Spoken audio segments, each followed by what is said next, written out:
सभी साथियों को राम राम। स्वागत है आप सभी का GK GS by Harish Bhardwaj official YouTube channel के अंदर। जैसे कि आप सभी जानते हैं, हरियाणा जीके की जो लास्ट 5 ईयर की पीवाईक्यू सीरीज है वो हमारी चली हुई है। उसी सीरीज में जो है आज हम यहाँ पे कौन सा भाग डिस्कस करने वाले हैं, 74वां जो भाग है। आज हम जो है 74 जो पार्ट्स है वो डिस्कस करने वाले हैं। आई होप आप सीक्वेंस वाइज सारे पार्ट जो है एक एक करके देख रहे होंगे। आज जो है थोड़ा सा टाइम जो है डिस्टर्ब हो गया है, क्योंकि हमारा जो आप सभी जानते हैं शाम को 4 बजे जो है ये वीडियो आ जाती है। ठीक है, अभी भी मैंने बोला था कि 8 बजे जो है ये वीडियो आ जाएगी, बट थोड़ा सा मैं भी थोड़ा सा लेट हो गया हूँ। ठीक है, थोड़ा सा टाइम की थोड़ी सी शॉर्टेज थी, इसीलिए जो है 8:30 या 9 बजे के बीच में जो है ये वीडियो मैं आपको पब्लिश कर दूंगा। ठीक है, थोड़ा सा आज का एडजस्टमेंट थोड़ा सा कर लीजिएगा। बाकी कल से जो है दोबारा से 4 PM पर ही क्लास आएगी। ठीक है, ये थोड़ा सा आज के लिए एडजस्टमेंट कर लीजिएगा। बाकी कल से सेम टाइम पर जो है हमारी क्लास रहने वाली है। तो चलिए बिना किसी टाइम वेस्ट के जो है वीडियो को शुरू कर लेते हैं। क्वेश्चन नंबर फर्स्ट पर चलते हैं। क्वेश्चन नंबर फर्स्ट में क्या बोला गया है? क्वेश्चन नंबर फर्स्ट में बोला गया है, एक सेकंड थोड़ा सा पेन का कलर थोड़ा सा रेड कर लेते हैं, बहुत दिन हो गए ब्लू पेन से लिखते हुए। ठीक है, तो ग्राम पंचायत के जो चुनाव हैं किसके द्वारा संचालित किए जाते हैं? तो आप सभी जानते हैं ग्राम पंचायत के जो चुनाव है वो किसके द्वारा संचालित किए जाते हैं। आप सभी जानते हैं कौन होता है भारत में चुनाव आयोग है। ठीक है, चुनाव आयोग थोड़ा सा बता देता हूं चुनाव आयोग के बारे में। सबसे पहले आप याद रखेंगे चुनाव आयोग जो है किस भाग के अंदर आता है, तो ये भाग 15 के अंतर्गत आता है। ठीक है, कैसे लिखेंगे? ऐसे लिखते हैं ना, XV के अंतर्गत। ठीक है, XV के अंदर आता है। और अनुच्छेद की बात करूं तो कौन से अनुच्छेद के आता है? अनुच्छेद 324 से 29 के बीच में आता है। ठीक है, 324 से 329 के बीच में जो है किसको संकलित किया गया है? चुनाव आयोग को जो है संदर्भित किया गया है। ठीक है, अब क्या बात करें, एक तो होता है केंद्रीय चुनाव आयोग, ठीक है, और एक होता है राज्य चुनाव आयोग। तो दोनों के बारे में आपको पता होना चाहिए। राइट ऑप्शन हो जाएगा राज्य चुनाव आयोग। ठीक है, जो ग्राम पंचायत के जो चुनाव होते हैं ना, जैसे कि नगर पालिका के चुनाव हो गए, ये सारे चुनाव कौन आयोग कराता है? ये माफ कीजिएगा, राज्य चुनाव आयोग करवाता है। मैंने ऊपर लिख दिया ना राज्य सरकार नहीं आएगा, राज्य चुनाव आयोग जो है ये करवाता है। अब केंद्रीय चुनाव आयोग फिर क्या करवाता है? तो केंद्रीय चुनाव आयोग कौन कौन से चुनाव करवाता है? जैसे कि संसद के चुनाव हो गए। संसद में कौन कौन आता है? संसद में सभी आ जाता है, जैसे कि लोकसभा हो गया, लोकसभा के चुनाव हो गए। ठीक है, लोकसभा के साथ जो है किसके चुनाव हो गए? लोकसभा के साथ जो है विधानसभा के चुनाव हो गए। ठीक है, विधानसभा के चुनाव हो गए। विधानसभा के बाद किस किस के चुनाव हो गए? राष्ट्रपति का चुनाव हो गया। ठीक है, राष्ट्रपति का चुनाव हो गया। राष्ट्रपति के साथ उपराष्ट्रपति का चुनाव हो गया। ये सारे जो चुनाव है वो कौन करवाता है? तो ये केंद्रीय चुनाव आयोग जो है ये सब करवाता है। ठीक है, तो समझ गए, केंद्रीय चुनाव आयोग तो लोकसभा, विधानसभा और राष्ट्रपति, उपराष्ट्रपति और विधान परिषद के चुनाव आयोग कौन कराता है? केंद्रीय चुनाव आयोग कराता है। और राज्य चुनाव आयोग किसके चुनाव कराता है? तो ये करवाता है भाई इनके जो है ये अपने ग्राम पंचायत के चुनाव हो गए, नगर पालिका के चुनाव हो गए, ये सारी की देखरेख जो है ये राज्य चुनाव आयोग करता है। ठीक है, आई होप अब आप जो है डिटेल से समझ गए होंगे। बाकी डिटेल से मैंने यहाँ पे लिख भी दिया गया है। ठीक है, इनका कार्यकाल जरूर याद रखना भाई, जो इनका कार्यकाल है ना 6 वर्ष या फिर 65 वर्ष तक, जो भी पहले हो वहां तक जो है इनका कार्यकाल रहता है। बाकी डिटेल से मैंने नीचे लिख दिया है, इसको आराम से बैठ के पढ़ लीजिएगा। ठीक है, नेक्स्ट क्वेश्चन पर चलते हैं। क्वेश्चन नंबर सेकंड पर। क्वेश्चन नंबर सेकंड में क्या बोला गया? हरियाणवी परंपरा स्वांग की वर्तमान शैली की नींव जो है रखने का श्रेय डैश को देती है। तो किसको जाता है? तो राइट ऑप्शन हो जाएगा ऑप्शन नंबर सी, इसका करेक्ट हो जाएगा। देखिए ऑप्शन में जो है पंडित दीपचंद भी दिया गया है। मोस्टली बच्चों को लगेगा कि दीपचंद भी जो यहाँ पे नवीन शैली लिखी गई है ना, यहाँ पे वर्तमान शैली से जो है आपको लग रहा होगा कि पंडित दीपचंद जो है ये भी इसका जो है सही आंसर हो सकता है। लेकिन HSSC ने इसको जो है राइट आंसर जो है इसका किशन लाल भट्ट माना है, क्योंकि ये शायद जो है ट्रेडिशनल की बात कर रहा है। ठीक है, ट्रेडिशनल यानी कि जो पारंपरिक शुरुआत जो हुई थी ना स्वांग की, वो जो है किशन लाल भट्ट के द्वारा जो ही शुरुआत हुई थी। ये कहाँ के रहने वाले थे? मेरठ के रहने वाले थे। ठीक है, ये सारी चीज़ आप याद रखेंगे। राइट ऑप्शन हम जो है HSSC के साथ ही जाएंगे, और HSSC ने जो है किशन लाल भट्ट को ही जो है इसका सही आंसर माना है। ठीक है, चलते हैं नेक्स्ट क्वेश्चन, क्वेश्चन नंबर 3 के ऊपर। क्वेश्चन नंबर 3 में क्या बोला गया है? तो क्वेश्चन नंबर 3 में बोला गया हरियाणा के डैश जिले में कई ग्राम है। तो हरियाणा का ऐसा कौन सा जिला है जिसके अंदर कई गांव है, और उन गांवों के नाम क्या है? तोड़ी नाम हो गया, असावेरी नाम हो गया, जैसरी हो गया, मालकोशना हो गया, हिंडोला हो गया, या फिर भैरवी हो गया, ठीक है। ऐसा हरियाणा का एक जिला है जिसके अंदर ये सभी गांव जो है अवेलेबल है। तो मुझे कमेंट सेक्शन में आप बताइएगा कौन कौन बच्चा है जो चरखी दादरी से संबंध रखता है, ठीक है। ऑप्शन नंबर बी इसका करेक्ट हो जाएगा। क्वेश्चन नंबर 3 का जो है राइट ऑप्शन हो जाएगा, ऑप्शन नंबर बी इसका करेक्ट हो जाएगा। ये सभी जितने भी गांव यहां पर दिए गए हैं ना, ये चरखी दादरी के गांव है। और आप सभी जानते हैं चरखी दादरी की स्थापना कब हुई थी? 1 दिसंबर 2016 को, ठीक है। 1 दिसंबर 2016 को जो है इसकी स्थापना की गई थी। कहां से अलग किसको किया गया था? भिवानी से जो है इसको अलग किया गया था, ठीक है। उस समय जब ये अलग नहीं किया गया था ना, मतलब जब चरखी दादरी की स्थापना नहीं की गई थी, उस समय तक जो है भिवानी हरियाणा का सबसे बड़ा जो है क्षेत्रफल के हिसाब से बड़ा जिला होता था। लेकिन वर्तमान में सबसे बड़ा जिला कौन है हरियाणा का क्षेत्रफल के हिसाब से? सिरसा हो जाएगा, ठीक है। सिरसा क्षेत्रफल के हिसाब से हरियाणा का सबसे बड़ा जिला है। और हरियाणा का जो पश्चिमी जिला है ना, सबसे पश्चिमी जिला, वो भी जो है सिरसा ही हो जाएगा। ये सारी चीजें आप याद रखेंगे। नेक्स्ट क्वेश्चन पर चलते हैं, क्वेश्चन नंबर 4 पर, ठीक है। क्वेश्चन नंबर 4 में क्या बोला गया? क्वेश्चन नंबर 4 में बोला गया हरियाणा राज्य औद्योगिक विकास निगम ने किस शहर में औद्योगिक मॉडल टाउनशिप को जो है विकसित किया? एक जो है डिटेल रह गई ये बतानी इस क्वेश्चन नंबर 1 में। क्वेश्चन नंबर 1 में अभी हम चुनाव आयोग के बारे में बात कर रहे थे ना, तो इससे एक चीज याद रखना, जो पहले चुनाव आयुक्त थे ना, पहले मुख्य चुनाव आयुक्त, ये थोड़ा सा बताना भूल गया, ये याद रखना भाई, ठीक है। कौन थे? सुकुमार सेन थे, ठीक है। सुकुमार सेन थे, ठीक है। ये पॉइंट रह गया था, फैक्ट्स रह गया था, इसको जरूर आप याद रखना, ठीक है। पहले जो मुख्य चुनाव आयुक्त थे ये कौन थे? तो ये सुकुमार सेन थे। और वर्तमान की बात करूं, वर्तमान 2025 में कौन है? वर्तमान 2025 की मैं बात करूं तो वर्तमान यहां पे लिख दूं क्या? 2025, चलिए लिख देते हैं वर्तमान में। वर्तमान 2025 में हो जाएंगे ज्ञानेश, ठीक है। ज्ञानेश जो है वर्तमान में हो जाएंगे। ये चीज जो है फैक्ट रह गई थी, ये जो है मेंशन कर लीजिएगा। नेक्स्ट ये रह गया, क्या हो गया?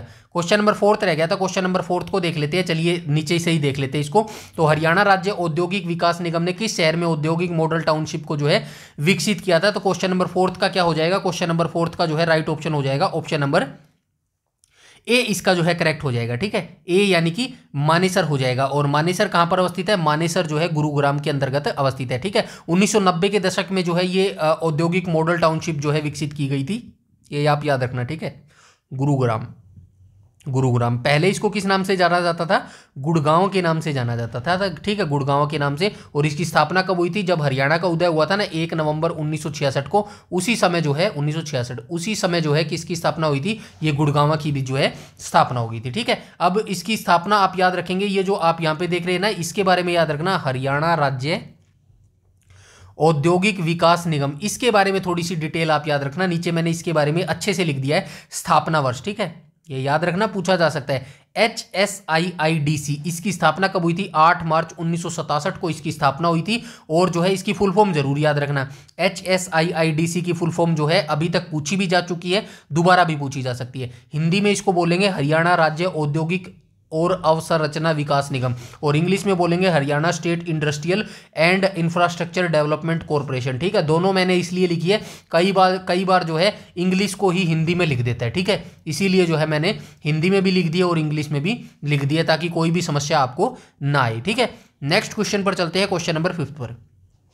क्वेश्चन नंबर 5 में क्या बोला गया है? तो क्वेश्चन नंबर 5 में बोला गया है साइना नेहवाल ने 2012 में हुए लंदन ओलंपिक में जो है कांस्य पदक जीता था। राइट ऑप्शन क्या हो जाएगा? 2012, यानी कि ऑप्शन ए हो जाएगा। दो चीज आप याद रखेंगे साइना नेहवाल के बारे में, ठीक है। साइना नेहवाल, सबसे पहले आप याद रखेंगे इनका जो जन्म है वो कहां पर हुआ? तो इनका जो जन्म है ना, हिसार में हुआ था, हरियाणा के हिसार से ये बिलोंग करती है। और 1990 में शायद इनका जन्म हुआ था, ठीक है, 1990 में ही इनका जन्म हुआ था। और कौन सा खेल ये खेलती है? खेल भी कई बार पूछ लेते हैं, ठीक है, तो बैडमिंटन का ये खेल खेलती है, ठीक है। बैडमिंटन हिंदी में क्या बोलते हैं? हिंदी में चिड़ी बल्ला बोलते हैं ना भाई अपने, ठीक है, तो ये चीज आप याद रखेंगे, ठीक है। इसके बाद हम चलते हैं, ठीक है, 17 मार्च 1990 को जो है इनका जन्म हुआ था। नेक्स्ट क्वेश्चन पर चलते हैं, क्वेश्चन नंबर 6 के ऊपर। क्वेश्चन नंबर 6 में क्या बोला गया? क्वेश्चन नंबर 6 में बोला गया हांसी में स्थित असीरगढ़ या फिर असीगढ़ का जो किला है 12वीं सदी में जो है बनाया गया था। सबसे पहले आप याद रखेंगे असीर या फिर असीगढ़ का जो किला है ये कहां पर अवस्थित है? हांसी में ये अवस्थित है। कब बना था? 12वीं शताब्दी में जो है इसको बनाया गया था, ठीक है। इसको किस नाम से, अन्य नाम से जाना जाता है? तो इसको किस अन्य नाम से जाना जाता है? तलवारों का किले के नाम से भी जो है इसको जाना जाता है। आइए इसके बारे में देख लेते हैं थोड़ी सी डिटेलिंग। यहाँ पे लिखा गया है ना, ये लिखा गया देखो, हांसी में स्थित असीरगढ़ का जो किला है 12वीं शताब्दी में बनाया गया था, वह तलवारों का किला भी कहलाता है। पृथ्वीराज चौहान तृतीय, अब ये पृथ्वीराज चौहान तृतीय तो आप समझते होंगे ना, चौहान वंश से ये संबंधित था, चौहान वंश से ये संबंधित था। और पृथ्वीराज तृतीय, पृथ्वीराज चौहान तृतीय, यहां पे लिख देता हूं पृथ्वीराज चौहान, पृथ्वीराज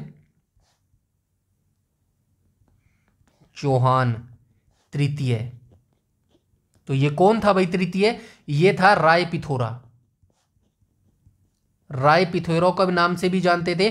आई होप अब आप समझ जाएंगे। राय पिथोरा जिसने जो है 2 युद्ध लड़े थे, तराइन का पहला युद्ध लड़ा था मोहम्मद गोरी के साथ, और तराइन का दूसरा युद्ध लड़ा था मोहम्मद गोरी के साथ। अब आप समझ गए होंगे, उसी पृथ्वीराज चौहान की मैं जो है यहाँ पर बात कर रहा हूँ, ठीक है। इसको पृथ्वीराज चौहान तृतीय भी कहा जाता है, ठीक है, याद रखना। हांसी में असीरगढ़ का किला 12वीं शताब्दी में पृथ्वीराज चौहान तृतीय ने बनाया था, जिसको तलवारों का किला के नाम से भी जो है जाना जाता है, ठीक है। आई होप यहां तक सारी चीजें क्लियर हो गई होंगी।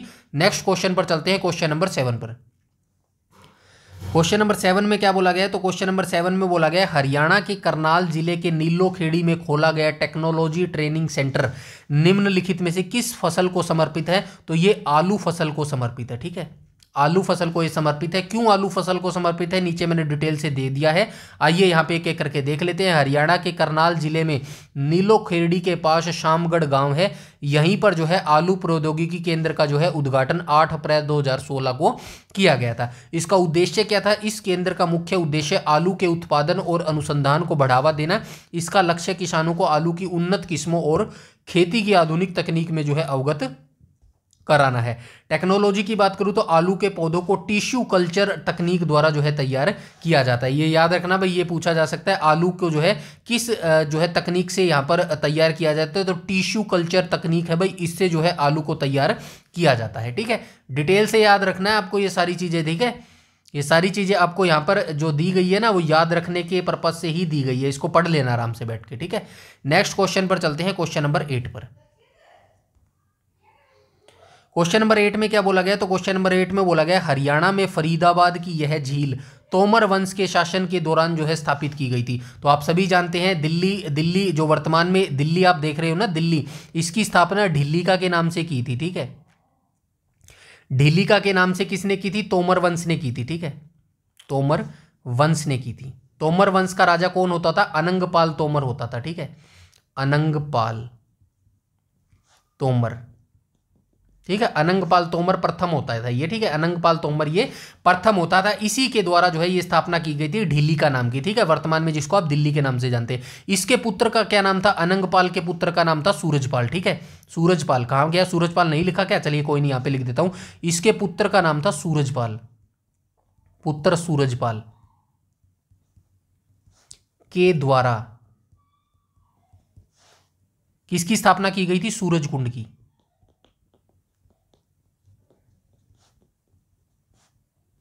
ठीक है। अब आप समझ गए होंगे, ठीक है, ये याद रखना, स्थापना की गई थी सूरजकुंड की। तो ये सूरजकुंड की जो है ये स्थापना की गई थी, ठीक है। यहां पर मैंने लिख भी दिया हुआ, ये लिखा गया देखो, सूरजपाल तोमर वंश का राजा था जिन्होंने 11वीं शताब्दी में सूरजकुंड का निर्माण कराया था, और राजा अनंगपाल तोमर के ये पुत्र होते थे, ठीक है। समझ गए होंगे सारी चीज। नेक्स्ट क्वेश्चन पर चलते हैं, क्वेश्चन नंबर 9 पर।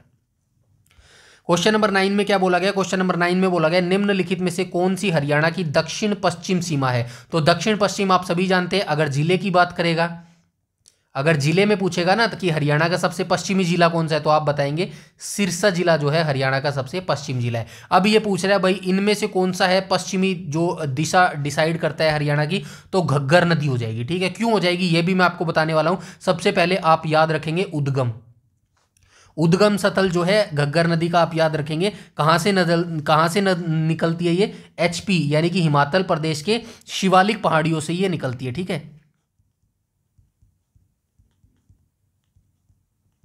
शिवालिक पहाड़ी के डागशाही से निकलती है, ठीक है, डागशाही से ये निकलती है। अब इसकी बात करें भाई हरियाणा में ये कहां पर मतलब प्रवेश करती है, तो हरियाणा के अंबाला में ये प्रवेश करती है, ठीक है, ये भी आप याद रखेंगे, ठीक है। माफ कीजिएगा, अंबाला नहीं आएगा, पंचकूला में ये प्रवेश करती है, ठीक है, पंचकूला में प्रवेश प्रवेश कहाँ पर करती है, पंचकूला में करती है, ठीक है, पंचकूला से ये एंटर करती है हरियाणा में, ठीक है। ये चीज़ें आप याद रखेंगे, बाकी यहाँ पे मैंने डिटेल से दे दिया है, इसको भी आप पढ़ लेना, ठीक है। ये घग्गर की नदी का उद्गम मैंने लिख दिया भाई, घग्गर नदी का उद्गम जो है हिमाचल प्रदेश के सोलन जिले के शिवालिक से होता है, और जो है मतलब कहाँ से प्रवेश करती है, पंचकूला जिले के कालका से ये प्रवेश करती है, और हरियाणा के बाहर कहाँ से निकलती है, सिरसा जिले से जो है ये बाहर निकल जाती है। ये लिखा होगा देखो, कहाँ गया ये, फतेहाबाद, सिरसा जिले, सिरसा जैसे जिले से होकर गुजरती है। तो ये जो अंतिम जिला है ना हरियाणा का, वो सिरसा जिला है। सिरसा जिले से होकर जो है ये हरियाणा से बाहर निकल जाती है और राजस्थान में जो है प्रवेश कर जाती है, ठीक है। ये जिले आप याद रखना चाहो तो पंचकूला से प्रवेश करती है, अंबाला, कैथल, फतेहाबाद और सिरसा से जो है ये बाहर निकल जाती है। इसकी सहायक नदी की बात करूं तो घग्गर नदी की सहायक नदियां कौन कौन सी है, कौशल्या हो जाएगी, मारकंडा हो जाएगी, टांगरी हो जाएगी, सरस्वती हो जाएगी, जो अब लुप्त हो चुकी है, ठीक है। ये सभी नदी जो है घग्गर की सहायक नदी हो जाएंगी, ठीक है। आई होप यहां तक सारी जानकारी क्लियर हो गई होंगी, ठीक है। नेक्स्ट क्वेश्चन पर चलते हैं, क्वेश्चन नंबर 10 के ऊपर। क्वेश्चन नंबर 10 में क्या बोला गया है, तो आइए देख लेते हैं क्वेश्चन नंबर 10 को, कोई बात नहीं। क्वेश्चन नंबर 10 में बोला गया है हरियाणा के इस जिले में युद्ध वीरों का स्मारक स्टेडियम है। तो युद्ध वीरों का स्मारक स्टेडियम हरियाणा के कहां पर है, तो ये हो जाएगा अंबाला में, ठीक है। ऑप्शन नंबर डी करेक्ट हो जाएगा, ठीक है। हरियाणा के अंबाला जिले में युद्ध वीरों का स्मारक स्टेडियम है, जिसे वॉर हीरोज मेमोरियल स्टेडियम कहते हैं। यह स्टेडियम अंबाला छावनी में जो है स्थित हो जाएगा, ठीक है। ऑप्शन नंबर डी करेक्ट हो जाएगा क्वेश्चन नंबर 10 का। नेक्स्ट क्वेश्चन पर चलते हैं, क्वेश्चन नंबर 11 पर। क्वेश्चन नंबर 11 में क्या पूछा गया, कुल वेदों की संख्या कितनी है। तो कुल 4 वेद हैं, आप सभी जानते हैं कौन कौन से हैं। एक तो ऋग्वेद हो जाएगा भाई, ठीक है, एक हो जाएगा ऋग्वेद। दूसरा कौन सा हो जाएगा, यहां पे नंबर बोल देता हूं, ऋग्वेद हो जाएगा। दूसरा हो जाएगा सामवेद। तीसरा हो जाएगा यजुर्वेद, और फोर्थ कौन सा हो जाएगा, अथर्ववेद, ठीक है। ये चारों का सीक्वेंस याद रखना भाई, ऐसे ही सीक्वेंस में ये आएगा। नेक्स्ट क्वेश्चन पर चलते हैं, क्वेश्चन नंबर 12 पर। क्वेश्चन नंबर 12 में क्या बोला गया, सुअरों की सर्वाधिक आबादी किस स्थान पर पाई गई है। तो ये कहां से क्वेश्चन बोला गया है, पशु सेंसस से ये पूछा गया, ठीक है। पशुधन, पशुधन जनगणना, ठीक है, जनगणना।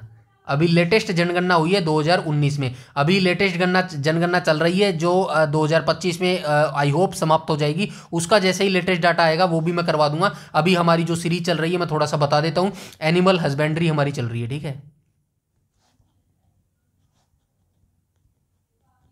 एनिमल हस्बेंड्री चल रही है। इंपॉर्टेंट सारी चीज मैं यहां पर करवा रहा हूं, और इसी के जो लास्ट टॉपिक आएंगे ना, हमारे जो लास्ट 2 टॉपिक आएंगे, उसमें मैं आपको क्या करवाऊंगा, उसमें मैं आपको ये पशु सेंसस करवा दूंगा, यानी कि एनिमल सेंसस करवा दूंगा, ठीक है। एनिमल सेंसस मैं करवा दूंगा, इंडिया की भी करवा दूंगा, ठीक है, और हरियाणा की भी करवा दूंगा, दोनों करवा दूंगा, ठीक है। डोंट वरी, सारी चीजें आपको यहीं पे मिलने वाली है, तो बस पेशेंस रखिएगा और अपनी तैयारी करते रहिएगा। तो सुअरों की सर्वाधिक आबादी जो है किस स्थान पर पाई गई है, तो पिछले सेंसस की मैं बात करूं तो उसमें सोनीपत जिले में जो है सुअरों की सबसे अधिक जो है आबादी जो है गणना की गई थी, ठीक है। नेक्स्ट क्वेश्चन पर चलते हैं, क्वेश्चन नंबर 13 पर।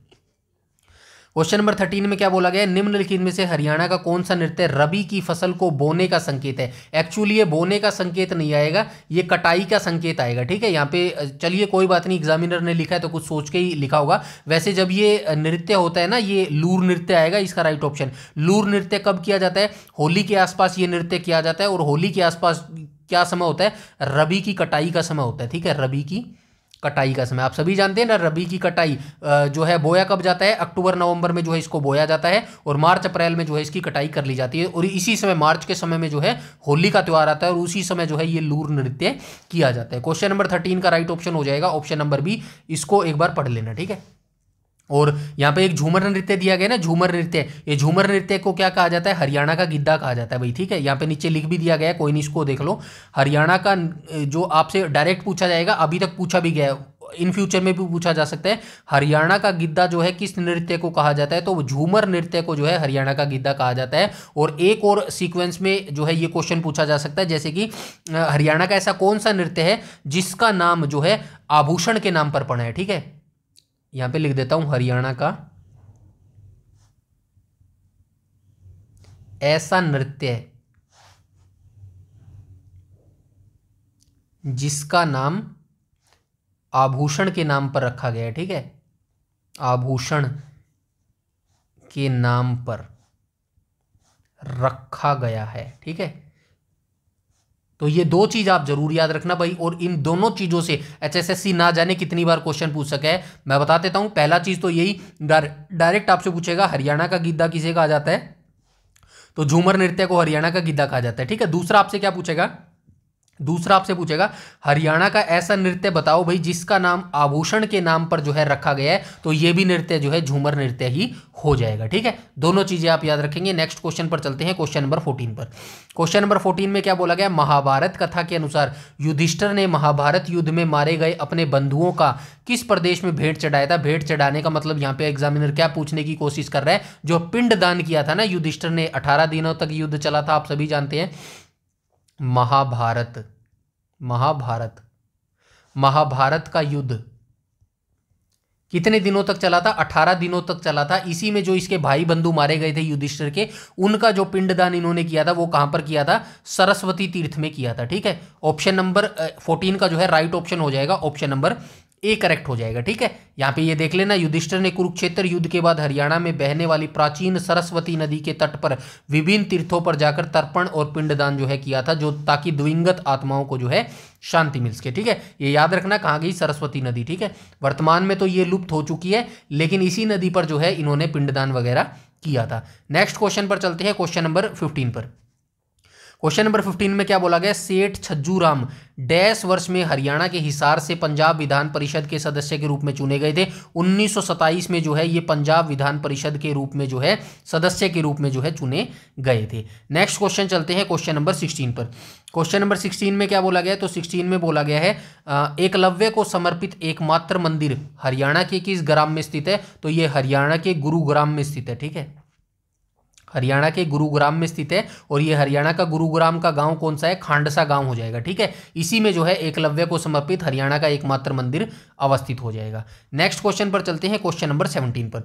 17 में क्या बोला गया, हरियाणा के यमुनानगर को डैश भी कहा जाता है, तो हरियाणा के यमुनानगर को जो है कागज का शहर भी जो है बोला जाता है। ठीक है, ऑप्शन नंबर बी हो जाएगा, और इसको पहले किस नाम से जाना जाता था, अब्दुल्लापुर के नाम से जाना जाता था। ठीक है, अब्दुल्लापुर के नाम से जाना जाता था। कपड़ों का शहर किसको बोलते हैं हरियाणा में, पानीपत को जो है कपड़ों का शहर बोलते हैं। ठीक है, टेक्सटाइल मिल जो बोलते हैं ना, टेक्सटाइल सिटी बोलते हैं, वो पानीपत को बोली जाती है। स्टील सिटी किसको बोलते हैं, स्टील सिटी किसको बोलते हैं, स्टील सिटी जो है ये हिसार को बोलते हैं। ठीक है, हिसार को बोलते हैं। ये चीजें आप याद रखेंगे। नेक्स्ट क्वेश्चन पर चलते हैं, क्वेश्चन नंबर 18 पर। क्वेश्चन नंबर 18 में बोला गया मगरमच्छ पालन केंद्र हरियाणा के किस जिले में स्थित है, तो ये हरियाणा के कुरुक्षेत्र में अवस्थित है। ठीक है, कुरुक्षेत्र का एक गांव है जिसका नाम है भोर सैदान गांव।